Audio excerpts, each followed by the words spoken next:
Good morning on this beautiful, beautiful, beautiful Wednesday morning. Today I'd like to do something a little differently. We're going to be reading a book together called The Precious Present by Spencer Johnson. Once there was a boy who listened to an old man, and thus he began to learn about the precious present. It is a present because it is a gift, the contented man explained, and it is precious because anyone who receives such a present is happy forever. Wow, the little boy exclaimed. I hope someone gives me the precious present. Maybe I'll get it for Christmas. The boy ran off to play, and the old man smiled. He liked to watch the little boy play. He saw the smile on the youngster's face and heard him laughing as he swung from a nearby tree. The boy was happy, and it was a joy to see. The old man also liked to watch the boy work. He even rose early on Saturday mornings to watch the little laborer mow the lawn across the street. The boy actually whistled while he worked. The little child was happy no matter what he was doing. It was indeed a joy to behold. When he thought about what the old man had said, the boy thought he understood. He knew about presents, like the bicycle he got for his birthday and the gifts he found under the tree on Christmas morning. But as the boy thought more about it, he knew the joy of toys never lasts forever. The boy began to feel uneasy. What then, he wondered, is the precious present? What could possibly make me happy forever? He found it difficult to even imagine the answer, and so he returned to ask the old man, Is the present a magical ring? One that I might put on my finger and make all my wishes come true? No, the old man said. The precious present has nothing to do with wishing. As the boy grew older, he continued to wonder. He went to the old man. Is the precious present a flying carpet, he inquired? One that I could get on and go any place that I like? No, the man quietly replied. When you have the precious present, you will be perfectly content to be where you are. The boy was becoming a young man now, and he felt a bit foolish for asking, but he was uncomfortable. He began to see that he was not achieving what is wanted. Is the precious present, he slowly ventured, a sunken treasure? Perhaps rare gold coins buried by pirates long ago. No, young man, the old man told him, it is not. The richness is rare indeed, but the wealth of the present comes only from itself. The young man thought for a moment, then he became annoyed. You told me, the young man said, that anyone who receives such a present would be happy forever. I never got such a gift as a child. I'm afraid you don't understand, the old man responded. You already know what the precious present is. You already know where to find it. And you already know how it can make you happy. You knew it best when you were a small child. You have simply forgotten. The young man went away to think, but as time passed, he became frustrated and finally angry. He eventually confronted the old man. If you want me to be happy, the young man shouted, why don't you just tell me what the precious present is? And where to find it? The old man volleyed. Yes, exactly, the young man demanded. I would like to, the old man began, but I do not have such power. No one does. Only you have the power to make yourself happy, only you. The precious present is something that someone gives you. It is a gift that you give yourself. The young man was confused but determined. He resolved to find the precious present himself, and so he packed his bags, he left where he was, and went elsewhere to look for the precious present. After many frustrating years, the man grew tired of looking for the precious present. He had read all the latest books, and he had looked in the Wall Street Journal. He had looked in the mirror, and into the faces of other people. He had wanted so much to find the precious present. He had gone to extraordinary lengths. He had looked for it at the tops of mountains and in cold, dark caves. He had searched for it in dense, humid jungles and underneath the seas. But it was all to no avail. His stressful search had exhausted him. He even became ill occasionally, but he did not know why. The man returned wearily to the old man's side. The old man was happy to see him. They often laughed out loud together. The young man liked to be with the old man. He felt happy in his presence. He guessed that this was because the old man felt happy with himself. If it wasn't that the old man's life was so trouble-free, he didn't appear to have a lot of money. He seemed to be alone most of the time. In fact, there was no apparent reason why he was so much happier and healthier than most people were. But happy he was, and so were those who spent time with him. Why does it feel so good to be with him? The young man wondered. Why? He left wondering. After many years, the once young man returned to inquire further. He was now very unhappy and often ill. He needed to talk with the old man, but the old man had grown very, very old, and all too soon he spoke no more. The wise voice could no longer be heard. The man was alone. At first he was saddened by the loss of his old friend, and then he became frightened, very frightened.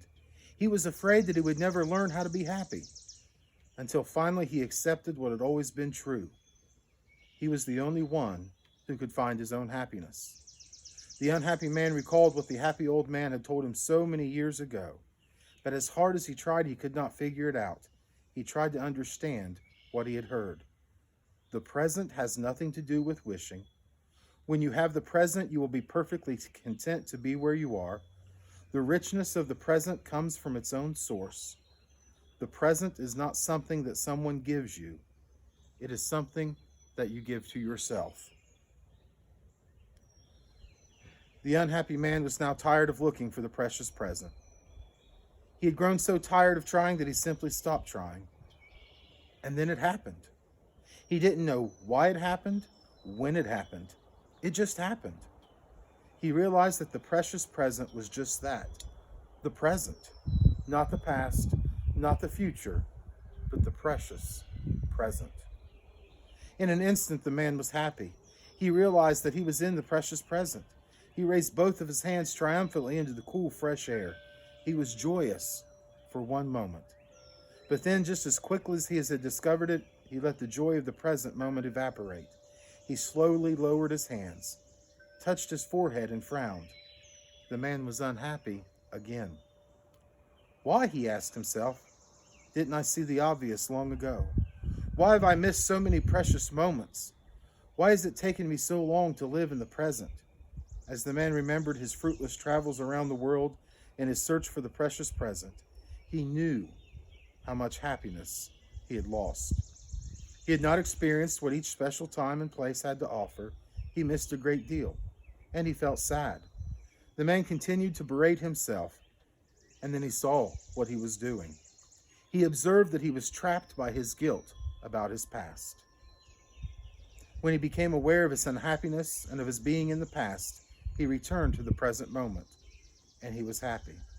But then the man began to worry about the future. Will I, he asked, be able to know the joy of living in the precious present tomorrow? Then he saw he was living in the future and laughed at himself. He listened to what he now knew, and he learned the wisdom of his own voice. It is wise for me to think about the past and to learn from it, but it is not wise for me to be in the past, for that is how I lose myself. It is also wise for me to think about the future and to prepare for my future. But it is not wise for me to be in the future, for that too is how I lose myself. I lose what is most precious to me. It was so simple, and now he saw it. The present nourished him, but the man knew it was not going to be easy. Learning to be in the present was a process he was going to have to do over and over, again and again, until it became a part of him. Now he knew why he enjoyed being with the old man.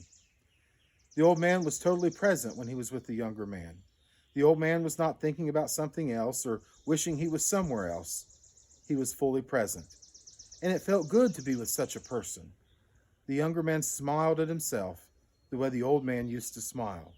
He knew, I can choose to be happy now, or I can try to be happy when or if. The man chose now, and the man was happy. He felt at peace with himself. He agreed to savor each moment in his life, the apparently good and the apparently bad. For even if he didn't understand for the first time on his life, it didn't matter. He accepted each of his precious moments on this planet as a gift. I know that some people choose to receive the precious present when they are young, others in middle age, and some when they are old. Some people sadly never do. I can choose to receive the precious present whenever I want. As the man sat thinking, he felt fortunate. He was who he was, where he was, and now he knew. He would always be whom he was, where he was. He listened again to his thoughts. The present is what it is. It is a valuable gift. Even I do not know why. It is already just the way it is supposed to be. When I see the present, accept the present, and experience the present, I am well and I am happy.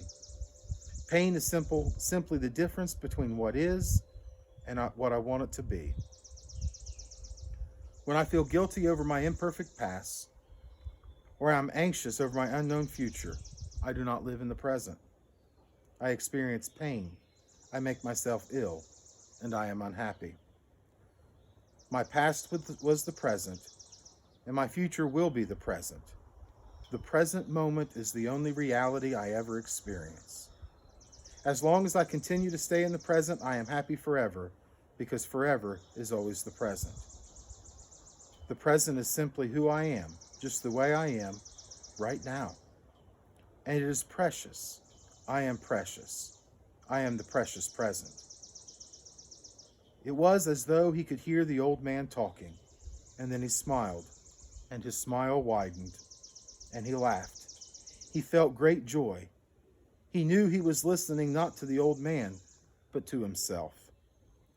It felt good for him to be with himself just the way he was.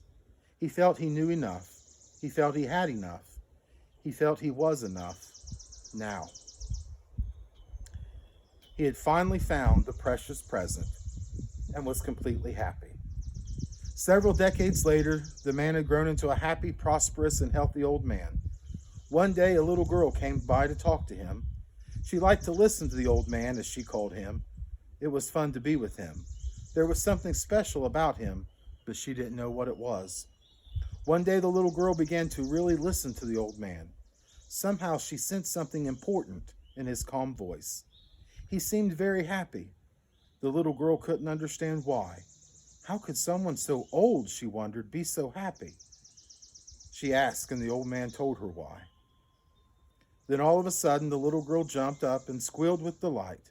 And as the girl ran off to play, the old man smiled. For he had heard what she had said. "Wow," she exclaimed. "I hope someday someone gives me the precious present."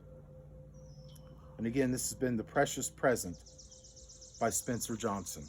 Hope you've enjoyed it. I think it's an important read for this time that we're in, a time to give us the opportunity and joy to enjoy the precious present. Perhaps this is what Jesus meant when he said, "Do not worry about tomorrow, for tomorrow will take care of itself.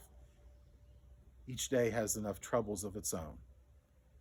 Let's enjoy this day, being in this moment, right here and right now, knowing that you are fully loved by the God who created you, the Son who died to save you, and the Holy Spirit who sustains you.